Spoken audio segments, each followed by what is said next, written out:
வணக்கம் பூனை அம்மாக்களே மற்றும் பூனை அப்பாக்களே. நீங்கள் உங்கள் சோஃபாவில் நிம்மதியாக அமர்ந்து டிவி பார்க்கிறீர்கள். உங்கள் செல்லப்பூனை உங்கள் மடியில் படுத்துக் கொண்டிருக்கிறது. எல்லாம் சரியாக இருக்கிறது. திடீரென்று அதன் காதுகள் ஒரு ரேட்டார் போல திரும்பி உங்களை ஒரு குற்றவாளியைப் போல பார்க்கிறது. நீங்கள் என்ன தவறு செய்தீர்கள் என்று உங்களுக்கு புரியவில்லை. நான் சுவாசித்தது தவறா அல்லது நான் தவறான சேனலை மாற்றினேனா என்று யோசிக்கிறீர்களா? கவலைப்படாதீர்கள், நீங்கள் மட்டும் இப்படி யோசிக்கவில்லை. பூனைகள் தங்கள் காதுகள் மூலம் ஒரு முழு மொழியையே பேசுகின்றன.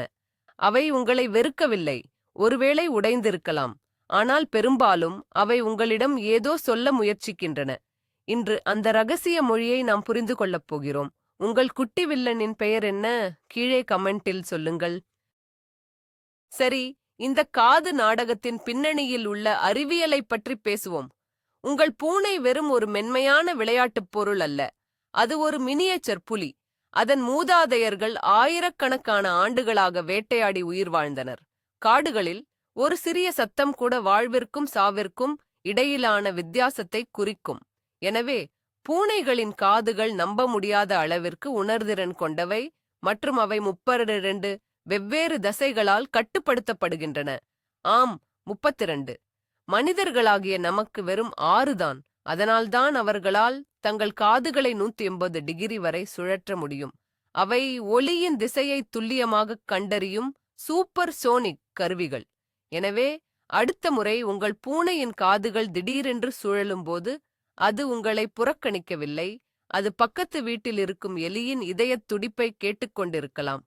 இது ஒரு வேட்டையாடியின் உள்ளுணர்வு. அதை நாம் மதிக்க வேண்டும். முதல் நிலை, நேராகவும் முன்னோக்கியும் இருக்கும் காதுகள்.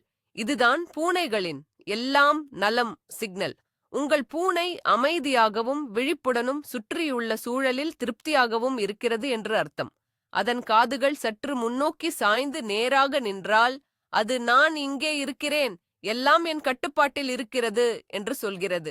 இந்த நேரத்தில் நீங்கள் அவர்களை மெதுவாக வருடினால் அவர்கள் அதை விரும்புவார்கள். இது உங்கள் பூனை உங்களுடன் பாதுகாப்பாக உணர்கிறது என்பதற்கான சிறந்த அறிகுறி. இந்த நிலையில் அவர்களின் கண்கள் பாதியளவு மூடியிருந்தால் அது உச்சக்கட்ட மகிழ்ச்சியின் அடையாளம். அவர்கள் தியான நிலையில் இருக்கிறார்கள். அவர்களை தொந்தரவு செய்யாதீர்கள். இந்த அமைதியான தருணத்தை புகைப்படம் எடுத்து இன்ஸ்டாகிராமில் பதிவிடலாம். ஆனால் ஃபிளாஷ் போடாதீர்கள், இல்லையெனில் இந்த அமைதியான காதுகள் அடுத்த நொடியே தாக்குதல் மோடு காதுகளாக மாறிவிடும். இது பூனைகளின் இயல்பான நிதானமான நிலை. உங்கள் பூனை பெரும்பாலான நேரம் இப்படி இருந்தால் நீங்கள் ஒரு சிறந்த பூனை பெற்றோராக இருக்கிறீர்கள் என்று அர்த்தம். வாழ்த்துக்கள். இரண்டாவது நிலை, காதுகள் கூர்மையாக முன்னோக்கித் திரும்புதல். இதை நான் அது சத்தம் நிலை என்று அழைப்பேன். திடீரென்று சமையலறையிலிருந்து ஒரு சிறிய சத்தம் கேட்கிறது அல்லது வெளியே ஒரு பறவை பாடுகிறது. உடனடியாக உங்கள் பூனையின் காதுகள் ஒரு செயற்கைக்கோள் டிஷ் போல் அந்த திசையை நோக்கித் திரும்பும். இது அவர்களின் ஆர்வம் தூண்டப்பட்டு விட்டது என்பதற்கான தெளிவான அறிகுறி. அவர்கள் அந்த சத்தத்தை பற்றி மேலும் அறிய விரும்புகிறார்கள். அது என்னவாக இருக்கும்? ஒரு நண்பரா, எதிரியா, அல்லது சாப்பிடக்கூடிய ஒன்றா? அவர்களின் முழு உடலும் அந்த திசையை நோக்கித் திரும்பலாம். கண்கள் விரிந்து வால் சற்று ஆடலாம். இது ஒரு வேட்டையாடியின் இயல்பான பியாட்டிகோ வர்னெனென். அவர்கள் அந்த சத்தத்தை மதிப்பிடுகிறார்கள். இந்த நேரத்தில் நீங்கள் மெதுவாக ஒரு பொம்மையை அந்த திசையிலிருந்து உருட்டிவிட்டால் அது ஒரு சிறந்த விளையாட்டு நேரமாக மாறும். அவர்களின் இந்த ஆர்வம் அவர்கள் மனரீதியாக சுறுசுறுப்பாகவும் ஆரோக்கியமாகவும் இருப்பதை காட்டுகிறது. ஒரு சிறிய சத்தத்திற்கு கூட இப்படி பியாட்டிக்ரிக்குன் தாதர் திறன் அவர்களின் அற்புதமான கேட்கும் திறனை நமக்கு நினைவூட்டுகிறது. மூன்றாவது நிலை, காதுகள் சற்று பின்னோக்கி அல்லது பக்கவாட்டில் திரும்புதல். இப்போது நாம் கொஞ்சம் எச்சரிக்கையாக இருக்க வேண்டிய பகுதிக்கு வருகிறோம். காதுகள் சற்று பின்னோக்கி நகரத் தொடங்கினால் உங்கள் பூனை எரிச்சலடையத் தொடங்குகிறது அல்லது கொஞ்சம் கவலையாக இருக்கிறது என்று அர்த்தம். ஒருவேளை நீங்கள் அவர்களை அவர்கள் விரும்பாத இடத்தில் வருடிக் கொண்டிருக்கலாம் அல்லது ஒரு உரத்த சத்தம் அவர்களை தொந்தரவு செய்திருக்கலாம். இது ஒரு மென்மையான எச்சரிக்கை. ஹே, எனக்கு இது பிடிக்கவில்லை, தயவு செய்து நிறுத்து என்று அவர்கள் ஹோஃப்லிக்காக சொல்கிறார்கள். இந்த சிக்னலை நீங்கள் புறக்கணித்தால் அடுத்த கட்டத்திற்குச் செல்ல அவர்கள் தயங்க மாட்டார்கள். இந்த நிலையில் அவர்களின் வால் தரையில் வேகமாக அடிக்கத் தொடங்கலாம். இது அவர்களின் எரிச்சலின் மற்றொரு அறிகுறி. இந்த நேரத்தில் அவர்களுக்கு சிறிது இடம் கொடுப்பது நல்லது.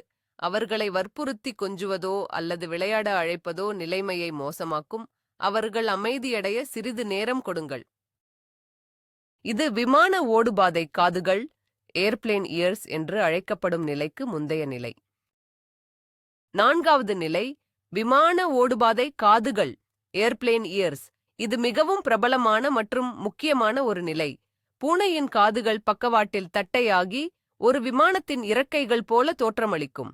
இது பல விஷயங்களை குறிக்கலாம், ஆனால் பொதுவாக இது பயம், கோபம் அல்லது கடுமையான எரிச்சலின் அறிகுறியாகும். உங்கள் பூனை மிகவும் வருத்தமாக இருக்கிறது. ஒருவேளை நீங்கள் அவர்களின் வயிற்றை 5 வினாடிகளுக்கு மேல் தடவியிருக்கலாம். அது பூனை உலகில் ஒரு பெரும் குற்றம், அல்லது மற்றொரு பூனை அவர்களின் எல்லைக்குள் நுழைந்திருக்கலாம். இந்த நிலையில் அவர்கள் தங்களை பாதுகாக்க தயாராகிறார்கள். இந்த காதுகளின் நிலை சண்டையின் போது காதுகள் சேதமடைவதை தடுக்க உதவுகிறது. இந்த நிலையில் ஒரு பூனையை நீங்கள் கண்டால் மெதுவாக பின்வாங்குவது நல்லது. அவர்களை நேரடியாக பார்க்காதீர்கள், ஏனெனில் அது ஒரு சவாலாக கருதப்படலாம். அமைதியாக பேசி அவர்களுக்கு பாதுகாப்பு உணர்வை அளிக்கும் சூழலை உருவாக்குங்கள். இந்த சிக்னலை ஒருபோதும் புறக்கணிக்காதீர்கள், இல்லையெனில் உங்கள் கையில் சில கீறல்கள் ஏற்பட வாய்ப்புள்ளது. 5வது நிலை காதுகள் தலைக்கு எதிராக தட்டையாக அழுத்துதல். இது விமான ஓடுபாதை காதுகளின் உச்சகட்ட நிலை. இது தீவிரமான பயம் அல்லது தற்காப்பு தாக்குதலுக்கான அறிகுறியாகும். பூனை தன்னை முடிந்தவரை சிறியதாக காட்ட முயற்சிக்கிறது அல்லது ஒரு மூர்க்கமான சண்டைக்கு தயாராகிறது. இந்த நிலையில் அவர்கள் பெரும்பாலும் உருமுவார்கள், சீறுவார்கள் மற்றும் அவர்களின் கண்கள் அகலமாக விரிந்திருக்கும். இது பூனை, நான் மிகவும் பயந்துவிட்டேன், என்னை தனியாக விடு, இல்லையெனில் விளைவுகள் மோசமாக இருக்கும் என்று சொல்வதைப் போன்றது. நீங்கள் ஒரு புதிய பூனையை வீட்டிற்கு கொண்டு வரும்போது அல்லது ஒரு கால்நடை மருத்துவரிடம் அழைத்துச் செல்லும்போது இந்த நிலையை காணலாம். இந்த நிலையில் இருக்கும் பூனையை ஒருபோதும் மூலையில் தள்ள வேண்டாம். அவர்களுக்கு தப்பிக்க ஒரு வழியை கொடுங்கள். உங்கள் தலையீடு அவர்களை மேலும் பயமுறுத்தி உங்களை தாக்கத் தூண்டலாம். அமைதியாக இருந்து அவர்கள் தாங்களாகவே அமைதியடையும் வரை காத்திருப்பது சிறந்த அணுகுமுறை. 6வது நிலை காதுகள் தொடர்ந்து சுழலுதல் மற்றும் திரும்புதல். இதை நான் ரேட்டார் மோடு என்று சொல்வேன். உங்கள் பூனையின் காதுகள் வெவ்வேறு திசைகளில் தொடர்ந்து அசைந்து கொண்டிருந்தால் அவர்கள் தங்கள் சுற்றுப்புறத்தில் உள்ள அனைத்து ஒலிகளையும் ஒரே நேரத்தில் கேட்க முயற்சிக்கிறார்கள் என்று அர்த்தம். இது ஒரு புதிய சூழலில் அல்லது பல சத்தங்கள் கேட்கும் இடத்தில் பொதுவாக காணப்படும். அவர்கள் நிலைமையை மதிப்பிடுகிறார்கள், ஏதேனும் அச்சுறுத்தல் உள்ளதா என்று சரிபார்க்கிறார்கள். உதாரணமாக, நீங்கள் வீட்டை சுத்தம் செய்யும்போது வெற்றிட கிளீனரின் சத்தம், பாத்திரங்கள் விழும் சத்தம், வெளியே குழந்தைகளின் சத்தம் என பல ஒலிகள் கேட்கும். இந்த நேரத்தில் அவர்களின் காதுகள் ஒரு பிஸியான விமான போக்குவரத்து கட்டுப்பாட்டு கோபுரம் போல செயல்படும். இது அவர்களின் உயர் விழிப்புணர்வையும் தங்களை பாதுகாத்துக் கொள்ளும் உள்ளுணர்வையும் காட்டுகிறது. அவர்கள் அமைதியடையும் வரை உரத்த சத்தங்களை குறைப்பது அவர்களுக்கு உதவக்கூடும். 7வது நிலை ஒரு காது முன்னோக்கியும் ஒரு காது பின்னோக்கியும் இருத்தல். இது பூனைகளின் பல்பணி மல்டிடாஸ்கிங் திறனுக்கான ஒரு சிறந்த எடுத்துக்காட்டு. அவர்கள் ஒரே நேரத்தில் 2 விஷயங்களில் கவனம் செலுத்துகிறார்கள். ஒரு காது உங்கள் பேச்சைக் கேட்டுக்கொண்டிருக்கலாம், மற்றொரு காது சுவரில் ஓடும் பல்லியின் சத்தத்தை கேட்டுக்கொண்டிருக்கலாம். இது மிகவும் வேடிக்கையான ஒரு காட்சி. ஆமாம் ஆமாம், நீ சொல்வதைக் கேட்கிறேன், ஆனால் இங்கே ஒரு முக்கியமான விஷயம் நடந்து கொண்டிருக்கிறது என்று அவர்கள் சொல்வது போலிருக்கும். இது அவர்கள் ஒரே நேரத்தில் நிதானமாகவும் விழிப்புடனும் இருக்க முடியும் என்பதை காட்டுகிறது. அவர்கள் உங்கள் மீது நம்பிக்கை வைத்திருக்கிறார்கள், ஆனால் அதே நேரத்தில் ஒரு வேட்டையாடியாக தங்கள் கடமைகளை செய்ய தயாராக இருக்கிறார்கள். இது அவர்களின் சிக்கலான மற்றும் அழகான ஆளுமையின் ஒரு பகுதி. 8வது நிலை காதுகள் மெதுவாக ஆடுதல், இயர் ஃபிளிக்.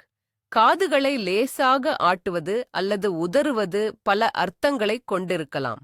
சில சமயங்களில் இது எரிச்சலின் ஒரு சிறிய அறிகுறியாக இருக்கலாம். நீங்கள் அவர்களை தடவிக் கொண்டிருக்கும்போது அவர்கள் காதுகளை லேசாக ஆட்டினால், போதும், நிறுத்து என்று அவர்கள் மென்மையாகச் சொல்கிறார்கள் என்று அர்த்தம். மற்றொரு காரணம் அவர்களின் காதில் ஏதோ உறுத்துவது அல்லது அரிப்பு ஏற்படுவது. அவர்கள் அடிக்கடி காதுகளை உதறினால் அல்லது தலையை ஆட்டினால் அது காது பூச்சிகள் அல்லது தொற்று நோய்க்கான அறிகுறியாக இருக்கலாம். எனவே இந்த நடத்தையை நீங்கள் தொடர்ந்து கவனித்தால் ஒரு கால்நடை மருத்துவரை அணுகுவது நல்லது.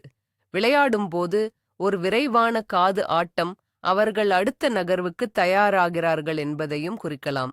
சூழலைப் பொறுத்து இதன் அர்த்தம் மாறும்.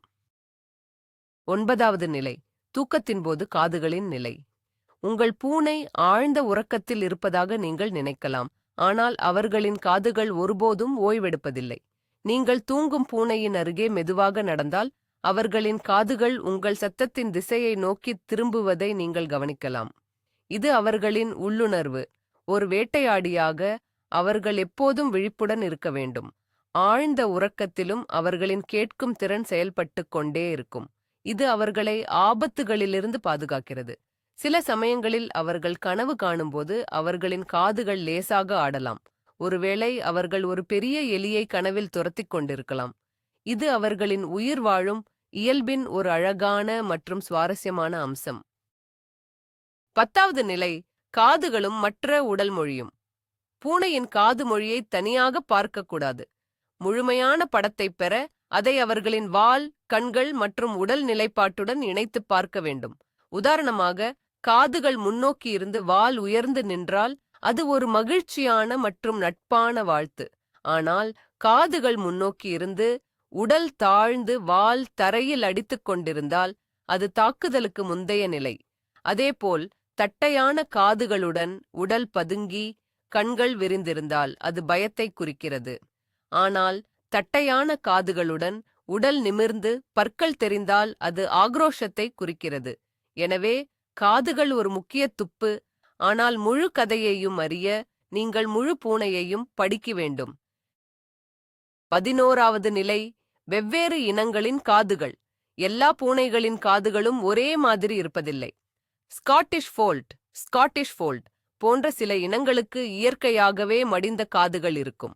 அமெரிக்கன் கர்ல் இனத்திற்கு பின்னோக்கி வளைந்த காதுகள் இருக்கும். இந்த இனங்களில் காது மொழியை புரிந்து கொள்வது கொஞ்சம் கடினமாக இருக்கலாம். அவர்களின் காதுகளின் அசைவு வரம்புகள் குறைவாக இருப்பதால் நீங்கள் அவர்களின் மற்ற உடல் மொழி அறிகுறிகளில் அதிக கவனம் செலுத்த வேண்டும். ஒரு ஸ்காட்டிஷ் ஃபோல்ட் கோபமாக இருக்கும்போது அதன் மடிந்த காதுகள் இன்னும் தட்டையாக தெரியலாம், ஆனால் அது ஒரு சாதாரண பூனையைப் போல தெளிவாக இருக்காது. எனவே உங்கள் பூனையின் இனத்தை பொறுத்து அவர்களின் காது அகராதி சற்று வித்தியாசமாக இருக்கலாம் என்பதை நினைவில் கொள்ளுங்கள். 12வது நிலை, நாம் செய்யும் பொதுவான தவறு காதுகளை தவறாக புரிந்து கொள்வது. பூனை உரிமையாளர்கள் செய்யும் ஒரு பொதுவான தவறு தட்டையான காதுகளை எப்போதும் கோபத்தின் அறிகுறியாக கருதுவது. ஆம், அது கோபத்தை குறிக்கலாம், ஆனால் அது தீவிரமான பயத்தையும் குறிக்கலாம். பயத்தில் இருக்கும் ஒரு பூனையை கோபமாக இருக்கும் பூனை என்று நினைத்து நீங்கள் அணுகினால் நிலைமை மோசமாகலாம். பயத்தில் இருக்கும் பூனைக்கு இடம் மற்றும் பாதுகாப்பு தேவை, ஆக்கிரமிப்பு அல்ல. எனவே காதுகளின் நிலையை மற்ற உடல் மொழிகளுடன் ஒப்பிட்டுப் பார்ப்பது மிகவும் முக்கியம். பூனை பதுங்கி இருக்கிறதா அல்லது நிமிர்ந்து நிற்கிறதா, அது உருமுகிறதா அல்லது நடுங்குகிறதா, இந்த கூடுதல் தகவல்கள் உங்களுக்கு சரியான பதிலை கொடுக்கும். 13வது நிலை, காதுகளின் ஆரோக்கியம். உங்கள் பூனையின் காதுகளின் நிலை அவர்களின் உடல் ஆரோக்கியத்தைப் பற்றியும் சில விஷயங்களைச் சொல்லும். காதுகள் தொடர்ந்து அழுக்காக இருப்பது, துர்நாற்றம் வீசுவது அல்லது பூனை அடிக்கடி காதுகளை சொரிந்து கொள்வது போன்றவை காது பூச்சிகள், பாக்டீரியா அல்லது ஈஸ்ட் தொற்றுக்கான அறிகுறிகளாக இருக்கலாம். காதுகள் சூடாகவும் சிவப்பாகவும் இருந்தால் அதுவும் ஒரு தொற்று நோயின் அறிகுறியாக இருக்கலாம். ஒரு காது மட்டும் தொடர்ந்து தாழ்ந்து காணப்பட்டால் அது காதில் வலி அல்லது காயம் இருப்பதை குறிக்கலாம். உங்கள் பூனையின் காதுகளின் தோற்றத்தில் அல்லது நடத்தையில் ஏதேனும் மாற்றங்களை நீங்கள் கவனித்தால் உடனடியாக ஒரு கால்நடை மருத்துவரை அணுகுவது அவசியம். அவர்களின் காதுகளை சுத்தமாகவும் ஆரோக்கியமாகவும் வைத்திருப்பது அவர்களின் ஒட்டுமொத்த நல்வாழ்வுக்கு முக்கியம். 14வது நிலை, கொஞ்சும் போது காதுகளின் மொழி. நீங்கள் உங்கள் பூனையை கொஞ்சும் போது அவர்களின் காதுகள் உங்களுக்கு நிறைய சொல்லும். நீங்கள் அவர்களை சரியான இடத்தில் சரியான அழுத்தத்தில் தடவினால் அவர்களின் காதுகள் நிதானமாக சற்று பக்கவாட்டில் இருக்கும். அவர்கள் கண்களை மூடி மெதுவாக உருமுவார்கள். இது அவர்கள் மகிழ்ச்சியாக இருப்பதற்கான அறிகுறி. ஆனால் நீங்கள் தடவிக் கொண்டிருக்கும் போதே அவர்களின் காதுகள் லேசாக பின்னோக்கித் திரும்பினால் அல்லது லேசாக ஆட்டினால் அது போதும் என்பதற்கான முதல் அறிகுறி. இந்த சிக்னலை நீங்கள் மதிக்கவில்லை என்றால் காதுகள் தட்டையாகி ஒரு மெல்லிய கடி அல்லது கீறல் வரலாம். குறிப்பாக வயிற்றுப் பகுதியை தடவும் போது இதை கவனிக்க வேண்டும். பெரும்பாலான பூனைகளுக்கு அது பிடிக்காது. அவர்களின் காதுகளின் மொழியை கவனிப்பதன் மூலம் உங்கள் கொஞ்சும் அமர்வுகளை இருவருக்கும் மகிழ்ச்சியானதாக மாற்றலாம். 15வது நிலை, விளையாடும் போது காதுகள். விளையாட்டு நேரம் என்பது பூனைகளுக்கு வேட்டையாடும் பயிற்சியைப் போன்றது. இந்த நேரத்தில் அவர்களின் காதுகள் மிகவும் சுறுசுறுப்பாக இருக்கும். ஒரு இறகு பொம்மையை அவர்கள் துரத்தும் போது அவர்களின் காதுகள் முன்னோக்கி கூர்மையாக இருக்கும். இது அவர்களின் முழு கவனமும் அந்த இரையின் மீது இருப்பதைக் காட்டுகிறது. அவர்கள் பதுங்கி தாக்கத் தயாராகும்போது காதுகள் சற்று பக்கவாட்டில் திரும்பலாம். இது அவர்களின் தீவிரமான கவனத்தை குறிக்கிறது. திடீரென்று ஒரு சத்தம் கேட்டால் ஒரு காது அந்த திசையை நோக்கி திரும்பும். ஆனால் அவர்களின் கவனம் விளையாட்டிலேயே இருக்கும்.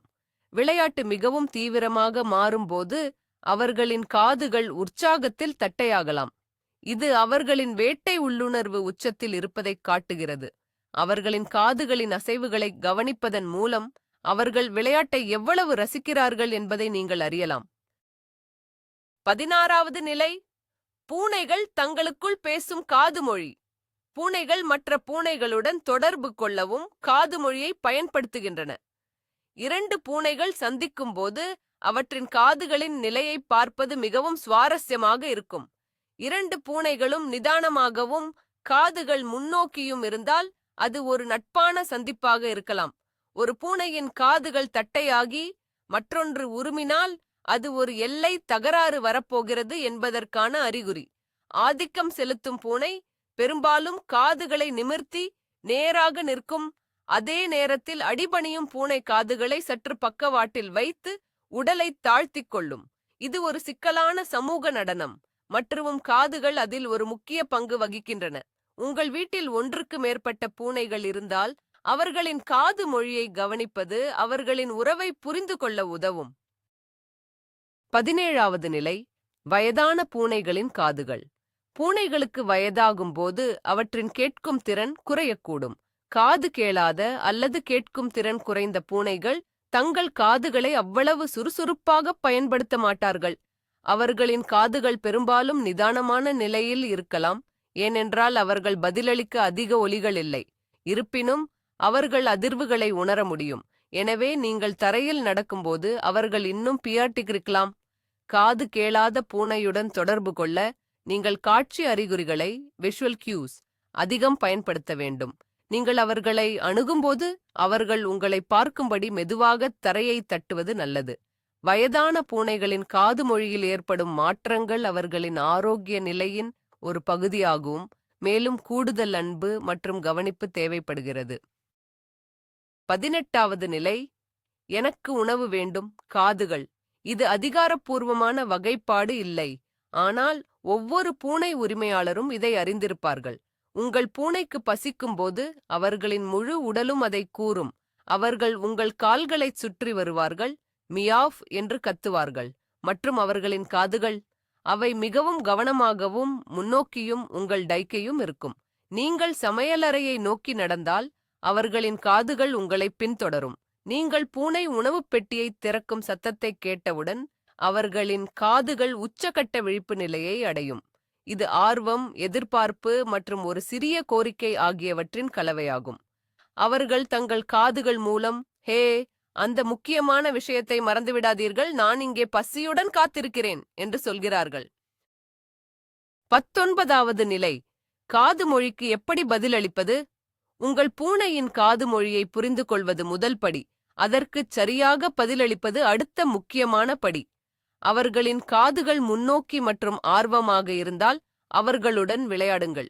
அவர்களின் காதுகள் நிதானமாகவும் மகிழ்ச்சியாகவும் இருந்தால் அவர்களை மெதுவாகத் தடவுங்கள். அவர்களின் காதுகள் தட்டையாகவும் பயமாகவும் இருந்தால் அவர்களுக்கு இடம் கோடி மற்றும் அமைதியான சூழலை உருவாக்குங்கள். அவர்களின் காதுகள் எரிச்சலை காட்டினால் நீங்கள் செய்வதை நிறுத்திவிட்டு அவர்கள் ஏன் வருத்தமாக இருக்கிறார்கள் என்பதை கண்டறிய முயற்சிக்கவும். அவர்களின் சிக்னல்களை மதிப்பதன் மூலம் நீங்கள் அவர்களின் நம்பிக்கையை பெறுகிறீர்கள். இது உங்கள் இருவருக்கும் இடையே ஒரு வலுவான ஆரோக்கியமான உறவை உருவாக்குகிறது. நீங்கள் அவர்களின் மொழியை பேச முயற்சிக்கிறீர்கள் என்பதை அவர்கள் புரிந்து கொள்வார்கள். 20வது நிலை, காதுகளின் தனிப்பட்ட மொழி. நினைவில் கொள்ளுங்கள், ஒவ்வொரு பூனையும் ஒரு தனிப்பட்ட ஆளுமை. பொதுவான வழிகாட்டுதல்கள் இருந்தாலும் உங்கள் பூனைக்கு அதன் சொந்த தனித்துவமான காது மொழி இருக்கலாம். சில பூனைகள் மற்றவர்களை விட அதிக உணர்ச்சிவசப்படக்கூடியவை. அவற்றின் காதுகள் தொடர்ந்து அசைந்து கொண்டே இருக்கலாம். சில மிகவும் நிதானமான பூனைகளின் காதுகள் எப்போதாவது மட்டுமே தீவிரமாக அசையும். உங்கள் பூனையுடன் நேரத்தைச் செலவழிப்பதன் மூலமும் அவர்களின் நடத்தைகளை கவனிப்பதன் மூலமும் அவர்களின் தனிப்பட்ட அகராதியை நீங்கள் கற்றுக்கொள்வீர்கள். அவர்களின் காதுகள் எப்போது மகிழ்ச்சியை குறிக்கின்றன, எப்போது என்னை தனியாக விடு என்பதை குறிக்கின்றன என்பதை நீங்கள் காலப்போக்கில் அறிந்து கொள்வீர்கள். இந்த அழகான மற்றும் மர்மமான உயிரினங்களுடன் நாம் பகிர்ந்து கொள்ளும் உறவின் ஒரு அற்புதமான பகுதி இது. ஆக இப்போது உங்களுக்கு தெரியும், உங்கள் பூனையின் காதுகள் வெறும் அழகான மென்மையான முக்கோணங்கள் அல்ல. அவை அவர்களின் மனநிலை, உணர்ச்சிகள் மற்றும் நோக்கங்களைப் பற்றிய தகவல்களை வழங்கும் ஒரு சிக்கலான தகவல் தொடர்பு அமைப்பு. மகிழ்ச்சியான நேர்காதுகள் முதல் எச்சரிக்கையான விமான ஓடுபாதை காதுகள் வரை ஒவ்வொன்றும் ஒரு கதையைச் சொல்கின்றன. இப்போது நீங்கள் இந்த ரகசிய மொழியை புரிந்து கொண்டதால் உங்கள் புஷிஸ்தி அஃபெதிகோவின் தேவைகளை நீங்கள் சிறப்பாக பூர்த்தி செய்ய முடியும். அவர்கள் சில சமயங்களில் நம்மை குழப்பினாலும், நம் பொருட்களை கீழே தள்ளினாலும், நடு இரவில் நம் முகத்தில் உட்கார்ந்தாலும், அவர்களின் காதுகள் என்ன சொன்னாலும் நாம் அவர்களை பெசகோவரச்னு நேசிக்கிறோம், இல்லையா? இந்த வீடியோ உங்களுக்கு பிடித்திருந்தால் லைக் செய்யுங்கள், சப்ஸ்கிரைப் செய்யுங்கள், மேலும் உங்கள் பூனை நண்பர்களுடன் பகிர்ந்து கொள்ளுங்கள். இப்போது உங்களுக்கான கேள்வி, உங்கள் பூனையின் காதுகள் உங்களுக்குச் சொன்ன வேடிக்கையான அல்லது விசித்திரமான விஷயம் என்ன? கீழே உள்ள கமெண்ட்டுகளில் உங்கள் கதைகளை பகிர்ந்து கொள்ளுங்கள்.